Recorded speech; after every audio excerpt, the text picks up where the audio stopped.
Welcome to my dear student. আজি আকৌ আমি আহিছো ক্লাছ 10ৰ মেথছৰ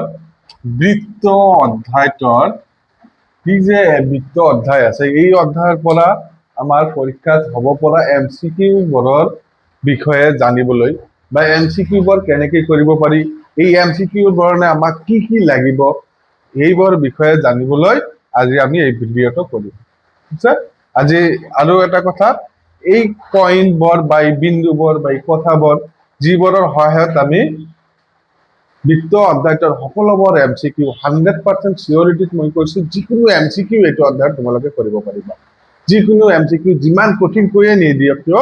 পাৰিবা 100% সিওৰ হৈছে আৰু এই ভিডিঅটো আমি দুটা বা তিনিটা পাৰ্টত কৰিম গতিকে সকলো পাৰ্ট প্ৰথমৰ পৰা হেক লৈ ভালদৰে কৰিবা মানে ভালদৰে স্কিপ নকৰাকৈ চাবা আৰু যদি তেনেকুৱাকৈ চোৱা তেতিয়াহলে মই 100% সিওৰ দি কৈছো কাৰো দেউতাকৰ ক্ষমতা নাই যে তোমাৰ এমসিকিউত ভুল ধৰিব বা এমসিকিউ ভুল হব আৰু এই এমসিকিউ বোৰ যে আমি কৰিম অকল কি যে অকল এমসিকিউৰ কাৰণে কি জানিব লাগিব অকল এইখিনি নহয় লগতে প্ৰতিটো পয়েন্ট আমি ভালদৰে বুজিম ভালদৰে মনত ৰাখিম আৰু কেনেকৈ এমসিকিউ এটা কিমান সহজত কিমান সোনকালে কৰিব পৰা যায় আমি এইটোই চেষ্টা কৰিম এই ভিডিঅ'বোৰ ঠিক আছে আৰু এই ভিডিঅ'টোৰ দুটা বা তিনিটা পাৰ্ট হ'ব গতিকে সকলোবোৰ পাৰ্ট ভালদৰে প্ৰথমৰ পৰা হেক লৈ চাব আৰু যদি চাই ভিডিঅ'টো ভাল লাগে ঠিক আছে বা বুজি পোৱা সহজ লাগে যদি ভাবে এই ভিডিঅ'টোৰ পৰা তোমাৰ কোনো উপকাৰ হৈছে তেতিয়াহলে কি কৰিবা আমাৰ এই দেয়াৰ চেনেল কি দেয়াৰ ষ্টুডেন্ট নামৰ চেনেলটো সাবস্ক্ৰাইব কৰি আমাৰ লগত থাকিবা হা আহা আজি আমি আৰম্ভ কৰিবলৈ যাওঁ তেতিয়াহলে চোৱা মোৰ মৰমৰ ছাত্ৰ ছাত্ৰীহঁত আমি কি কৰিম আজি যে বৃত্ত অধ্যায়ৰ এমসিকিউৰ বাবে জানিবলগীয়া কিছুমান গুৰুত্বপূৰ্ণ কথা যে এই বৃত্ত অধ্যায়টো যে আছে এই অধ্যায়ৰ সকলোবোৰ এমসিকিউ যিকোনো ধৰণৰ এমসিকিউ কৰিবৰ কাৰণে আমাক কি জানিব লাগিব কি বস্তুৰ বিষয়ে আমাৰ মনত মানে বস্তুটোৰ বিষয়ে আমাৰ ভিতৰত গঠা হৈ থাকিব লাগিব যাতে আমি এমসিকিউটো সোনকালে অতি সহজত কৰিব পাৰো আৰু কোনো ধৰণৰ এমসিকিউ ভুল নাযায় তাৰ বিষয়ে এই ভিডিঅ'টোত আমি আলোচনা কৰিম আৰু এই ভিডিঅ'টোত কেইটা পাৰ্ট হ'ব দুটা বা তিনিটা পাৰ্ট হ'ব পাৰে গতিকে প্ৰতিটো পাৰ্ট ভালদৰে চাবা হা সো আমাৰ প্ৰথম পয়েন্টটো হল কি যে আমাক জানিব লাগিব কি যে এটা বৃত্তৰ স্পৰ্শবিন্দুৰ ব্যাসাৰ্ধ সদায় স্পৰ্শকৰ কি হয় লম্ব হয় বুজিছা এটা বৃত্তৰ যেনেকুৱা এটা বৃত্ত নে এই যে ও কেন্দ্ৰৰ বৃত্ত বুজিছা এই বৃত্তৰ এটা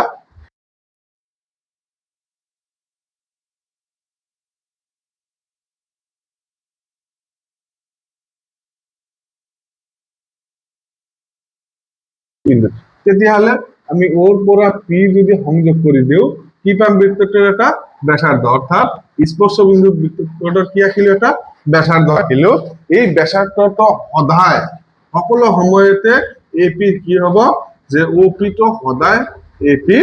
লম্ব হ'ব মনত থাকিব এইখিনি যে এটা বৃত্তৰ স্পৰ্শ বিন্দুত আমি যেনেকৈ ব্যাসাৰ্ধ নাটানো কিয় ই সদায় স্পৰ্শকৰ কি হৈ যাব লম্ব হৈ যাব এতিয়া ধৰা আমি এইফালে এটা কি আঁকিলো স্পৰ্শক আঁকিলো এটাও যদি আমি স্পৰ্শ বিন্দুৰ লগত ইয়াত পৰা এটা ব্যাসাৰ্ধ টানো তেতিয়াহলে এই ৰেখাটাও এই স্পর্শকটো কি হৈ যাব লম্ব হ'ব হৈছে বুজি পাইছা এইখিনি তেতিয়াহলে আমাৰ আটাইতকৈ গুৰুত্বপূৰ্ণ আৰু প্ৰথম পয়েন্টটো কি আমাক জানিব লাগিব যে এটা বৃত্তৰ স্পৰ্শ বিন্দুৰ ব্যাসাৰ্ধ স্পৰ্শকৰ লম্ব হয় হৈছে এতিয়া তাৰ পিছত আমাক জানিব লাগিব কি পাইথাগোৰাছৰ সূত্ৰ কাৰ সূত্ৰ পাইথাগোৰাছৰ সূত্ৰ এতিয়া স্যাৰ আপুনি বৃত্ত অধ্যায় কৰি আছে ইয়াত পাইথাগোৰাছৰ সূত্ৰ কিয় আহিল না চাবা পাইথাগোৰাছৰ সূত্ৰ কিয় আহিল আমি হেইটোৰ কাৰণেও আলোচনা কৰিম যে পাইথাগোৰাছৰ সূত্ৰ আমাক কিয় লাগিব নে কাৰণ আমি অধ্যায় কৰি আছো কি বৃত্তৰ অধ্যায় কিন্তু আমাৰ প্ৰয়োজন হৈছে কি পাইথাগোৰাছৰ সূত্ৰ অলপ ভালদৰে ধৈৰ্য সহকাৰে আমাৰ সম্পূৰ্ণ ভিডিঅটো প্ৰথমৰ পৰা হেক লৈ চাবা সকলোবোৰে বুজি পাবা ইমান ধুনীয়াকৈ বুজাই দিম ইমান সহজকৈ বুজাই দিম যাতে এইটো অধ্যায়ৰ পৰা অহা যিকোনো এমসিকিউ তুমি অতি সহজত কৰিব পাৰা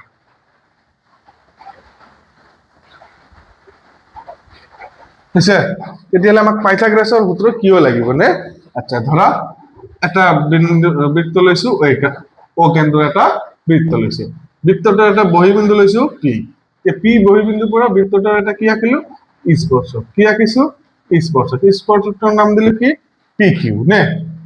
আৰু এই পি কিউৰ লগত যদি আমি ও সংযোগ কৰি দিও তেতিয়াহলে আমি কি পাম এক নম্বৰ পয়েন্ট মতে এই ও কিউটো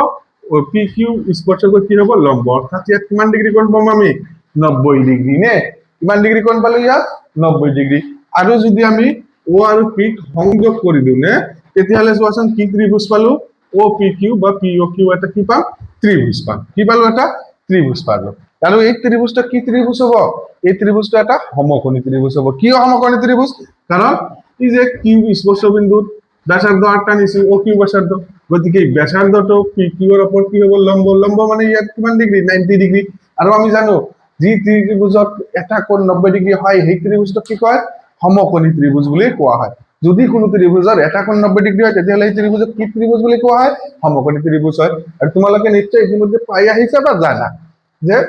সমকোণী ত্ৰিভুজ যদি আহে সমকোণী ত্ৰিভুজ যদি থাকে তেতিয়াহলে তাৰ লগত পাইথাগোৰাছৰ সূত্ৰটো আমাৰ ব্যৱহাৰ হ'বই তেতিয়াহলে বুজি পালা আমি বৃত্ত অধ্যায়ত কিয় পাইথাগোৰাছৰ সূত্ৰ আনিলো কাৰণ ব্যাসাৰ্ধ সংযোগ কৰিলে আৰু কেন্দ্ৰটোৰ লগত বহিবিন্দু সংযোগ কৰিলে এটা কি ত্ৰিভুজ পাম সমকোণী ত্ৰিভুজ পাম আৰু তেতিয়া আমি কি পাম এটা বহিবিন্দু পাম হৈছে এতিয়া পাইথাগোৰাছৰ উপপাদ্যটো আমি লম্ব দীঘলীয়া অংকটো কৰিব পাৰিম হয়নে পাৰিম কিন্তু আমাৰ সময়টো বেছি যাব সেই কাৰণে মনত ৰাখিম যে এই বহিবিন্দু আৰু কেন্দ্ৰ সংযোগী ৰেখাটোক এই বৃত্তটোৰ কি কব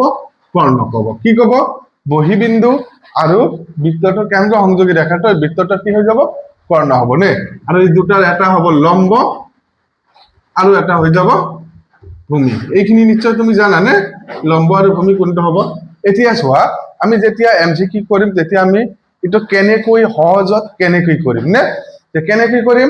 চাবা যে পাইথাগোৰাছৰ সূত্ৰটো কি কৰ্ণ স্কয়ার ইকুয়াল টু লম্ব স্কয়ার প্লাস ভূমি স্কয়ার এটা নিশ্চয় জানা তোমালোকে ইতিমধ্যে পাইছা নে ক্লাস 10 ত উঠিছা যদি পাইছা মই 100% সিওর যে পাইথাগোৰাছৰ সূত্ৰ কি কৰ্ণ স্কয়াৰ ইকুয়াল টু লম্ব স্কয়াৰ প্লাস ভূমি স্কয়াৰ এতিয়া ভালদৰে চাবা আমি সূত্ৰটো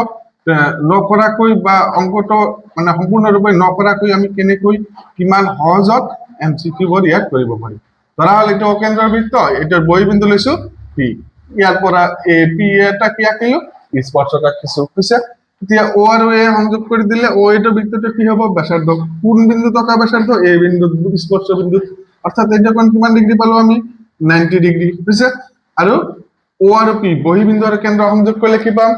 এটা সমকোণী ত্ৰিভুজ পাম না পি ও এটা সমকোণী ত্ৰিভুজ আৰু ইয়াৰ কৰ্ণ কোনটো এইটো কি কব কৰ্ণ নে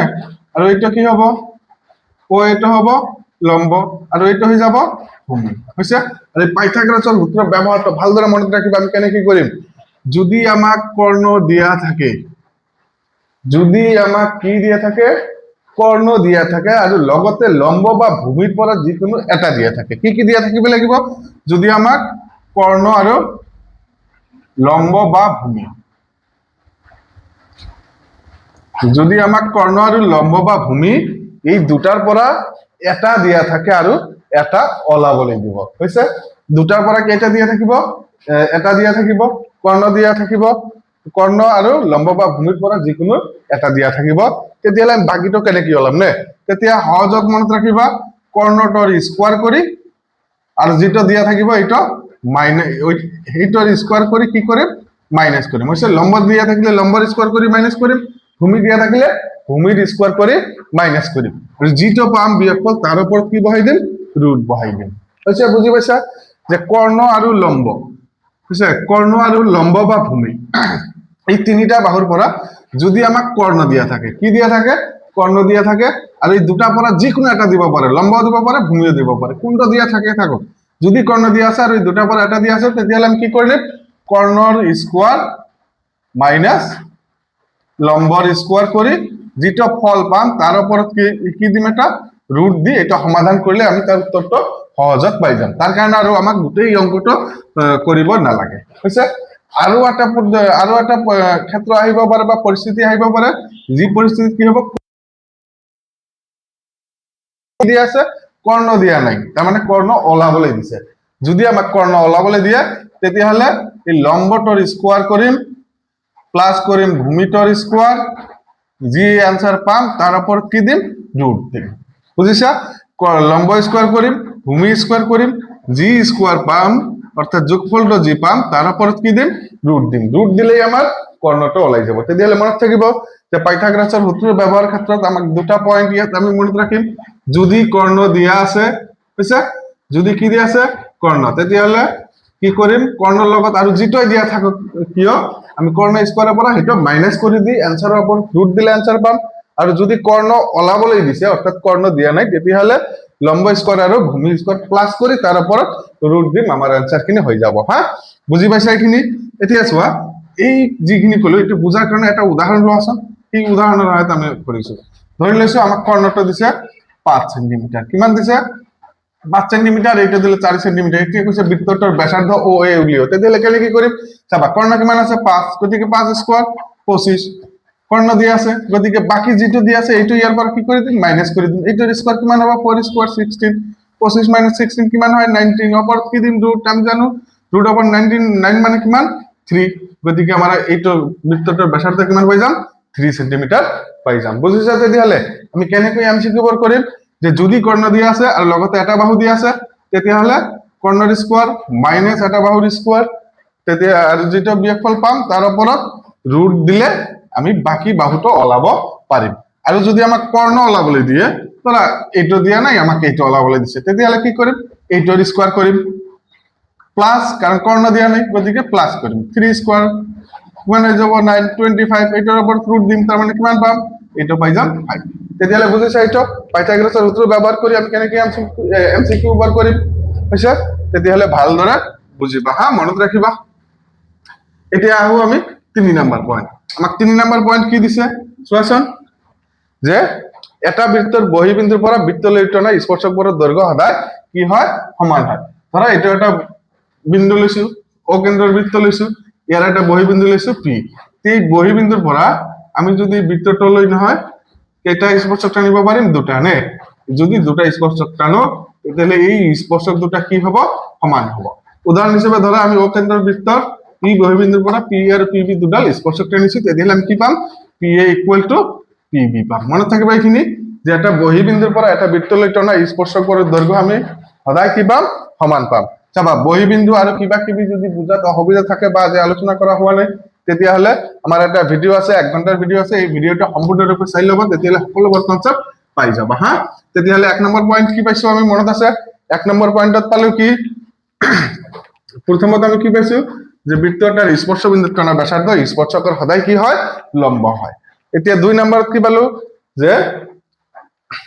আমাক পাইথাগোৰাসৰ সূত্ৰ জানিব লাগিব আৰু পাইথাগোৰাসৰ সূত্ৰত যদি ত্ৰিভুজটোত আমাক কি দিয়া থাকে এটা কৰ্ণ দিয়া থাকে আৰু এটা বাহু ওলাবলৈ দিয়ে তেতিয়াহ'লে আমি কি কৰিম কৰ্ণৰ স্কয়াৰৰ পৰা আন এটা যেটো বাহু দিয়া থাকিব এটাৰ স্কয়াৰ মাইনাস কৰি তাৰ ওপৰত ৰুট দিলে আনসাৰটো পাই যাম হৈছে আৰু যদি কৰ্ণৰ মান দিয়া না থাকে বা কৰ্ণৰ মান ওলাবলৈ দিয়ে তেতিয়াহ'লে বাকি যি দুটা বাহু দিয়া থাকিব এই দুটাৰ স্কয়াৰ কৰি প্লাস কৰি ওপৰত ৰুট দি আনসাৰ হৈ যাব 3 নম্বৰ পয়েন্ট কি পালো এটা বৃত্তৰ বহিবিন্দুৰ পৰা বৃত্তলৈ টনা স্পৰ্শক পৰৰ দৈৰ্ঘ্য কি পাম আমি সমান পাম হৈছে এতিয়া 4 নম্বৰ সৱাল যে এটা বহিবিন্দুৰ পৰা বৃত্তলৈ দুটা স্পৰ্শক টানি স্পৰ্শ বিন্দু দুটা আৰু বহিবিন্দুটোৰ সৈতে বৃত্তটোৰ কেন্দ্ৰ যদি সংযোগ কৰো সংযোগ কৰি পোৱা ত্ৰিভুজ দুটা কি হয় সৰ্বসম হয় হৈছে ভালদৰে বুজিবা এটা বহিবিন্দুৰ পৰা বৃত্তলৈ দুটা স্পৰ্শক টানি স্পৰ্শ বিন্দু দুটা আৰু বহিবিন্দুটোৰ সৈতে বৃত্তটোৰ বহিবিন্দুটোৰ সৈতে কি বৃত্তটোৰ কেন্দ্ৰ যদি সংযোগ কৰি পোৱা ত্ৰিভুজ দুটা কি হব সৰ্বসম হব চোৱাচোন উদাহৰণ লৈ বুজি আছো ধৰা হল অকেন্দ্ৰ বৃত্ত এটা বহিবিন্দু পি এই বহিবিন্দুৰ পৰা বৃত্তটোলৈ আমি পি এ আৰু পি বি দুডাল স্পৰ্শক আঁকিছো হৈছে এতিয়া বৃত্তটোৰ কেন্দ্ৰৰ সৈতে স্পৰ্শ বিন্দু দুটা যদি সংযোগ কৰি দিও যে কি কি সংযোগ কৰিলো স্পৰ্শ বিন্দু কি কি স্পৰ্শ বিন্দু এ আৰু বি অৰ্থাৎ ও এ আৰু ও বি সংযোগ কৰিছো আৰু লগতে এই কেন্দ্ৰৰ পৰা বহিবিন্দুটাও যদি সংযোগ কৰি দিও তেতিয়াহ'লে চোৱা ইয়াত দুটা ত্ৰিভুজ পাইছো কি এওপি আৰু ত্ৰিভুজ বিওপি কেইটা ত্ৰিভুজ পাইছো দুটা ত্ৰিভুজ তেতিয়াহ'লে এই ত্ৰিভুজ দুটা সদায় কি হ'ব সৰ্বসম হ'ব হা মনত থাকিব যে এটা বহিবিন্দুৰ পৰা যদি দুটা স্পৰ্শক আঁকো হৈছে আৰু স্পৰ্শ বিন্দু দুটা কেন্দ্ৰৰ লগত সংযোগ কৰো আৰু লগতে স্পৰ্শ বিন্দু আৰু বহিবিন্দুটো সংযোগ কৰো তেতিয়া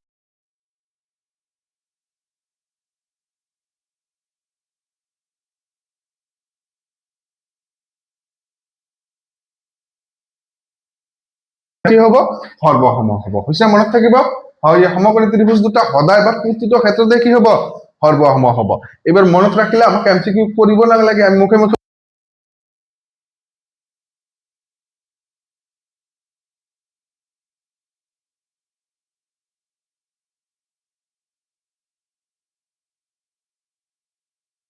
ধৰা আমাকে এই গোটেইখিনি দিছে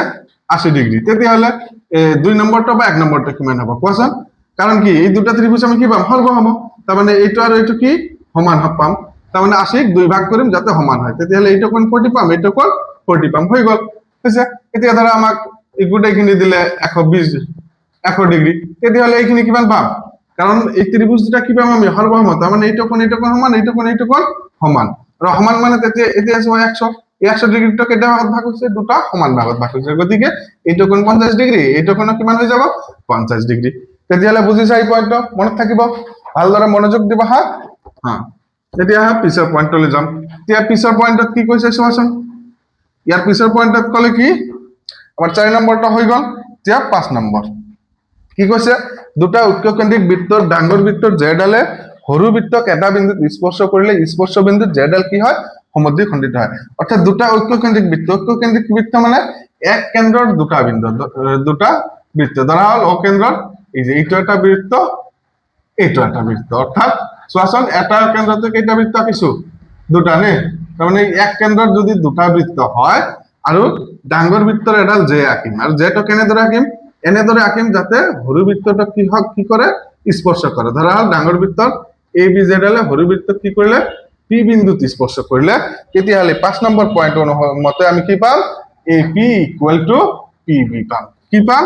AP = PB হৈছে বুজি পাইছে মোৰ বড় বড় ছাত্ৰ ছাত্ৰীসকল যে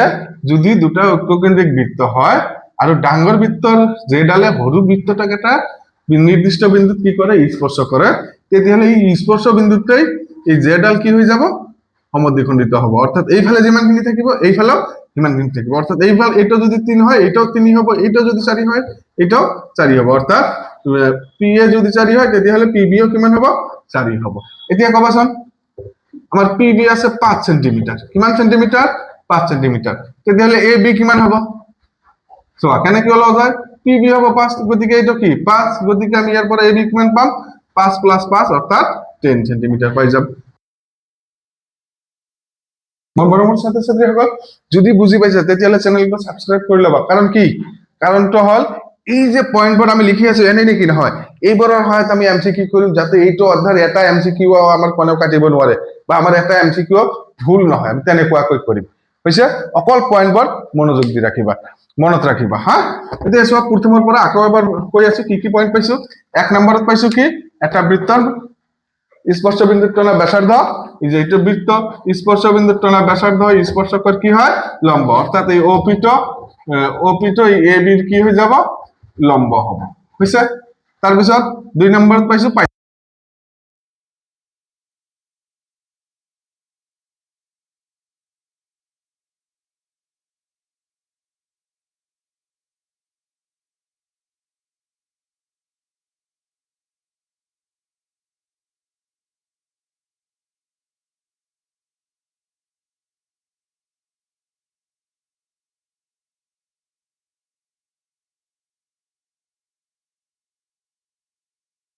যে একটা বহিবিন্দুৰ পৰা যদি একটা বৃত্তলৈ আমি দুডাল স্পর্শক টানো তেতিয়াহলে